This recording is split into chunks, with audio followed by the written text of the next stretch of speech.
আজি আমি অসম ভীম সেনা কেন্দ্ৰীয় নেতৃবৃন্দৰ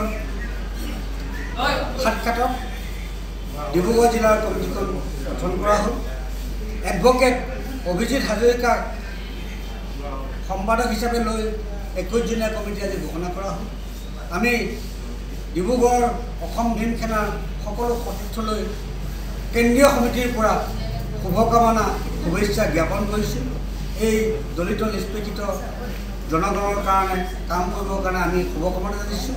আৰু ভৱিষ্যত এই অসম ভীম সেনাই ডিব্ৰুগড় জিলাৰ যিখিনি আমাৰ আগন্তুক হ'ব লগা, আমাৰ প্ৰথম তেখেতসকলৰ দায়িত্ব দিছোঁ যে আমাৰ অনুসূচিত জাতি আৰু অনুসূচিত জনজাতি প্ৰত্যেকখন গাঁৱৰ ডাটাবোৰ আমাক ডাটাবোৰ কালেক্ট কৰি আমাক দিব লাগিব। ডাটা মানে ধৰক গাঁওখনত কিমান শিক্ষিত লোক আছে, কৃষিজীৱী কেইজন, ব্যৱসায়ী কেইজন, চাকৰিয়াল কেইজন, BA পাছ আছেনে, MA পাছ আছেনে, ইঞ্জিনিয়াৰ আছেনে, ডাক্তৰ আছেনে, ঘৰ পকা ঘৰ কিমান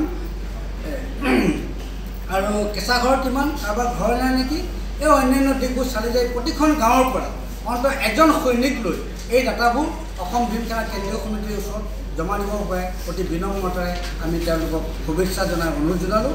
আৰু ভৱিষ্যত আগন্তুক আমি এই অনুসূচিত জাতি আৰু অনুসূচিত জনজাতি লোকখিনিৰ কাৰণে আমি কাম কৰি যাম বুলি সকলোৱে একেলগে জয় ভীম বুলি